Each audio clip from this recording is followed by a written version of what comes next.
Yo, what's up guys? AUC Dino here and welcome to a new video.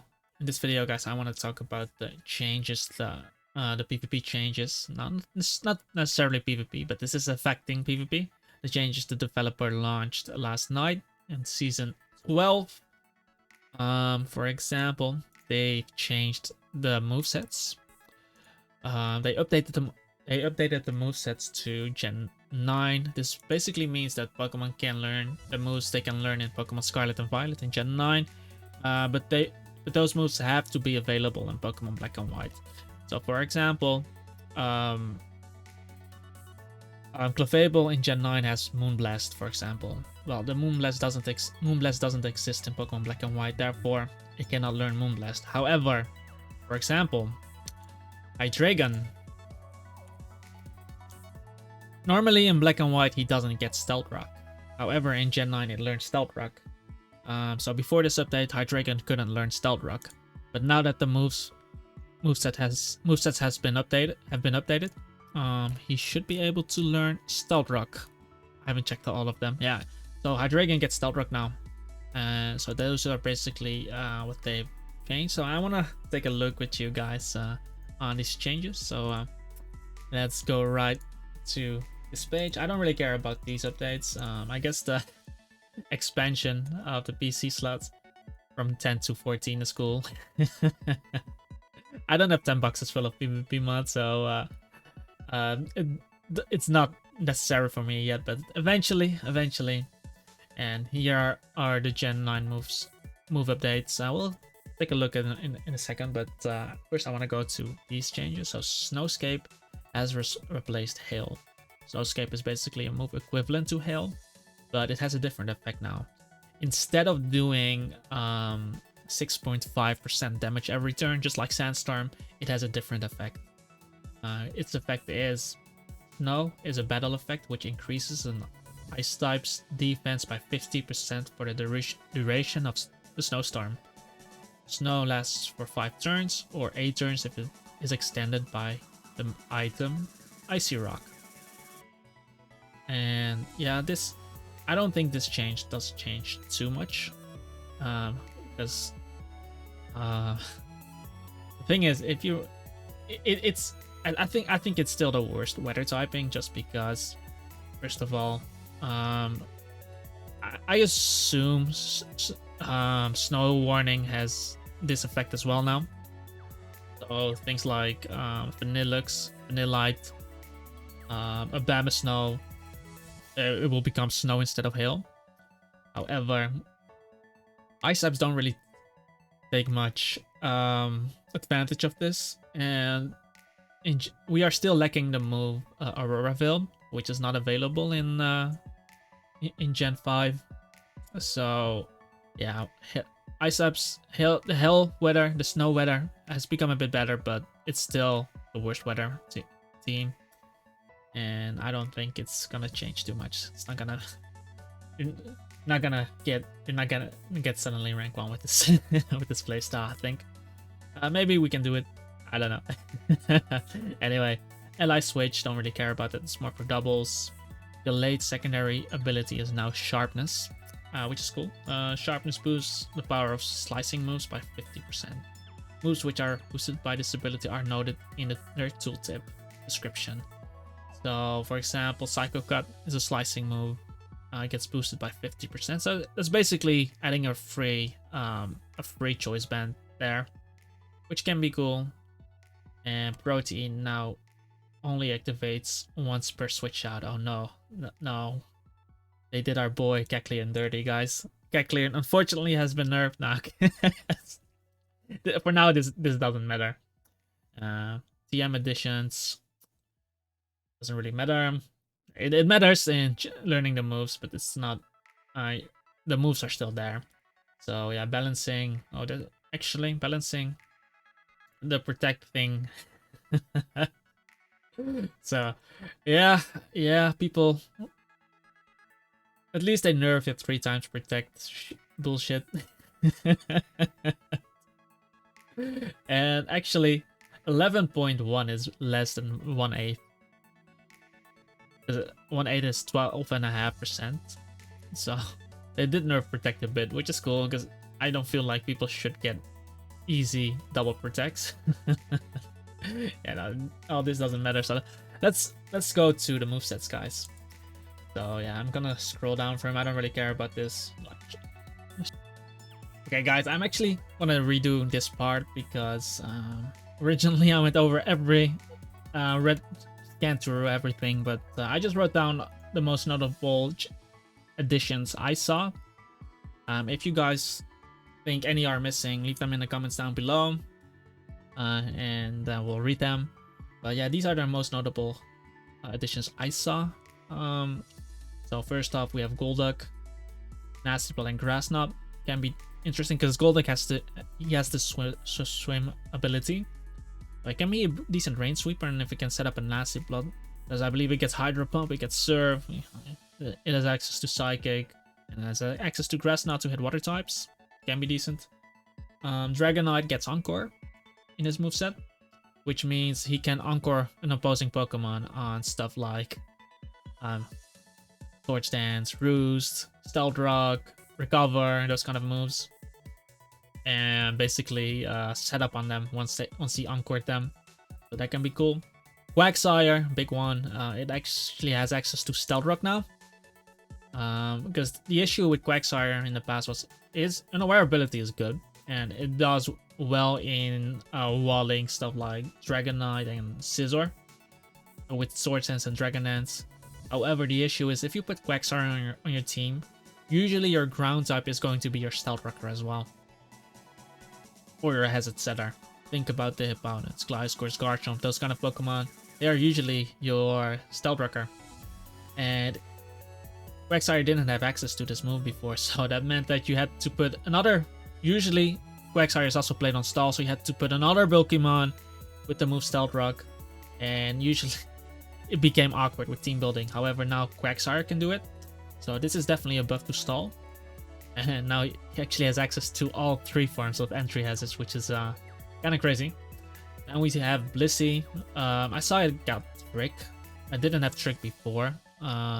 Pretty sure it didn't have Trick before Gen 9.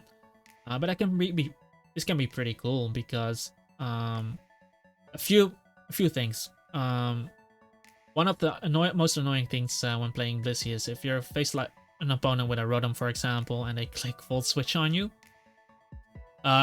They click Rotom and you expect them to Volt Switch or Hydro Pump or whatever. You bring in the Blissey, they trick you with Choice Scarf, and now your Blissey is useless, right? Now you have Trick, so you can first of all counter that problem. But Blissey can also use stuff like Flame Orb or Toxic Orb, right?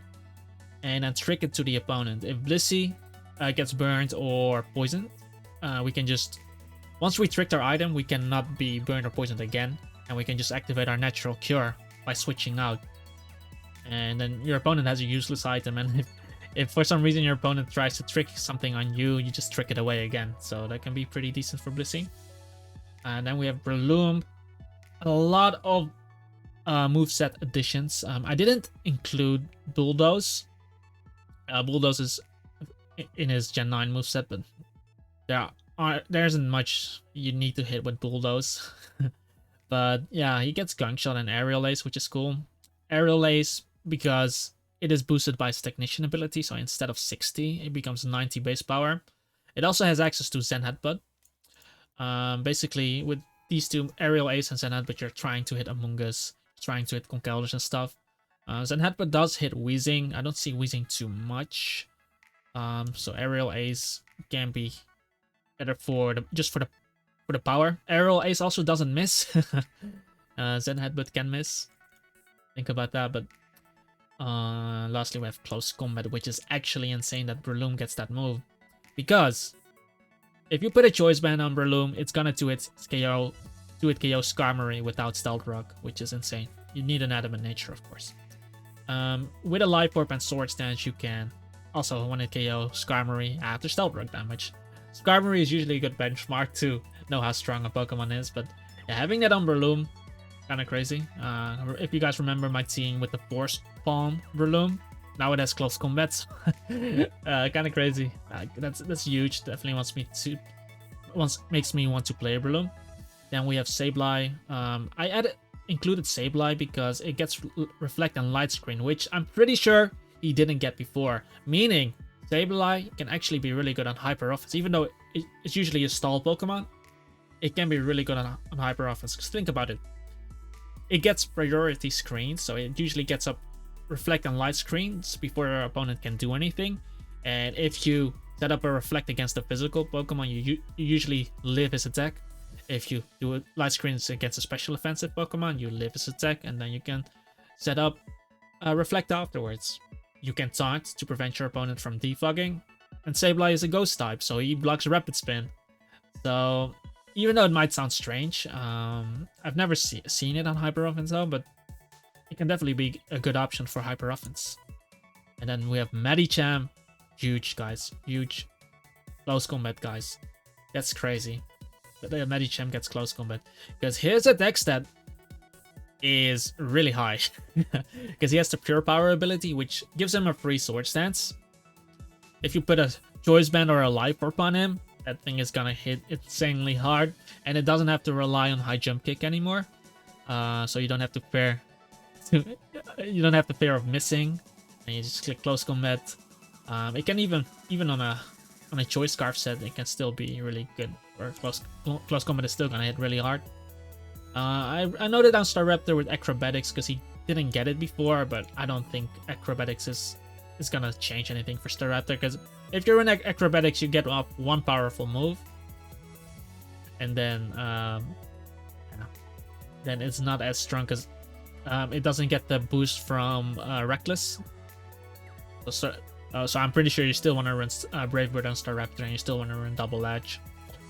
But so yeah, you can forget about it, but he has the option. Maybe you can run acrobatics on another set like Final Gambit or something. I don't know. Then we have Gastrodon. Also same like Quagsire. It's one of the best rain counters to Kabutops because it is resisting Stone Edge. It's immune to Waterfall. And if you build it defensively, it doesn't die to a +2 superpower. Then Gastrodon can retaliate with moves like Earth Power, Earthquake, even Scald. And basically you have a counter because Kabutops, when I face noobs on Rain and they have Kabutops, they just click Sword Stance on everything. And if you switch, if you click and they click Sword Stance, they're just gonna sweep your team. Of course, they're gonna hit all their Stone Edges. And yeah, I did like using Gastrodon in the past to deal with that shit. But the issue is, just like Quagsire, Gastrodon is a ground type, and usually that slot is your Stealth Rocker. And then you have to awkwardly build with your Gastrodon, which doesn't provide Stealth Rock or Spikes. So I have to put in something else, which most likely is defensive, because you usually run offensive Stealth Rockers on offensive teams. Gastrodon doesn't really fit on offensive teams that much. It's usually balanced. It fits on. But now that it has access to Stealth Rock, it can run shit like Recover, Scald, Stealth Rock, Toxic.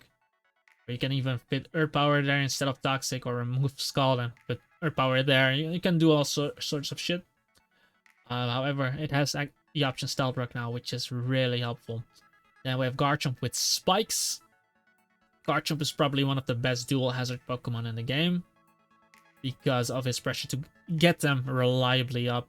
It does a lot of damage still with Earthquake. And you can still run shit like Rocky Helmet, Dragon Tail, you can run Leftovers, you can run the Fire type attack to hit shit like Skarmory still. There are a lot of options. But yeah, and even you can even just run Spikes on Garchomp instead of Stealth Rock if you have a better Stealth Rocker. Like maybe you have a Skarmory on your team. Maybe you have a Skarmory on your team that runs Spikes, for example. Because usually you want to prioritize getting up to Stealth Rock before Spikes, because Stealth Rock usually hits everything. Just to get rid of certain focus sashes and stuff. So that's possible, but yeah, just him having Spikes is definitely a huge buff. Then we have Gallade, who actually gets Sacred Sword. I believe Gallade gets close combat still, but Sacred Sword, it's a cool move. It doesn't miss, but it ignores the stat boosts on your opponent. So if you, for example, face if you face a bulk up Conkeldar, you can just when it's low enough, you can get in your Collade. Maybe you have a choice band and you can just Sacred Sword and it's gonna ignore all his bulk ups, for example. I don't think it's gonna be too notable because you don't see a lot of guys. Iron Defense, Reuniclus is still gonna resist this attack, but this can be cool against Cosmic Power, Clefable maybe. This is gonna be super effective. Clefable's gonna die if you put a choice band on it, pretty sure. Then we have Beartic. Remember the Snowscape change? Well, Beartic now gets close combat. I'm pretty sure it didn't get close combat before. At least in PokeMMO. So this means that with close combat, I believe Beartic gets Sword Stance, if I'm not mistaken. And I can check it real quick for you guys. Beartic.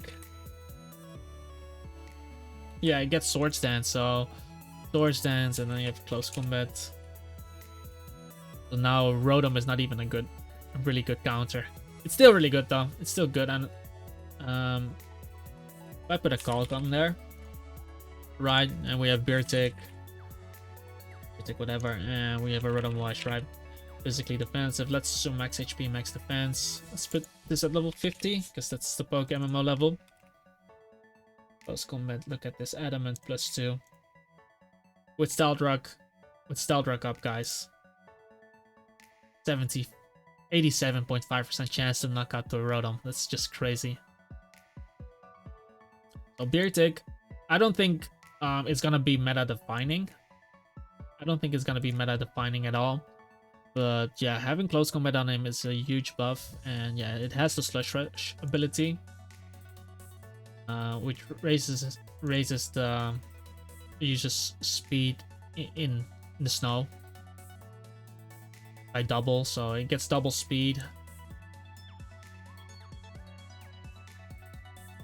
You usually run Adamant, so it's gonna be faster than Jolteon, for example. Just to give you an idea, it's gonna be slower than most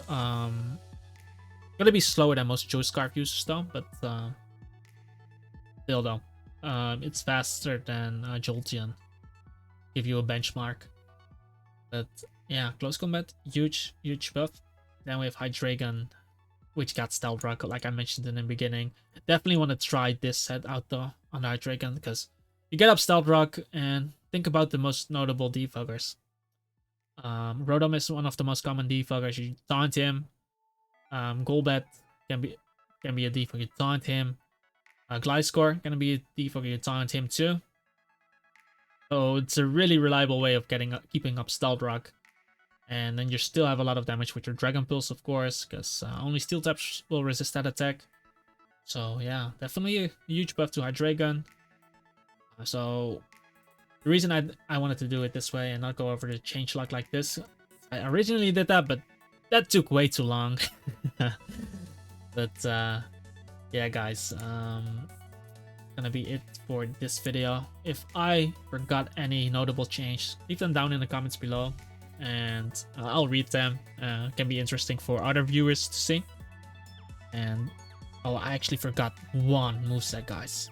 Weavile got the Gen 10 moveset. I'm calling it, guys. Weavile got the Gen. He gets. Stay calm, guys. He gets Water Pulse, and Sneasel gets Nasty Plot. Water Pulse plus Nasty Plot, guys. The world is not ready. Anyway, guys, like, comment, and subscribe. Like I said, if you have any questions, leave them down in the comments. Check out my Discord server if you would like to discuss about this. I want to talk about this. Definitely a good place to be. And I hope to see you guys in the next video. Peace out.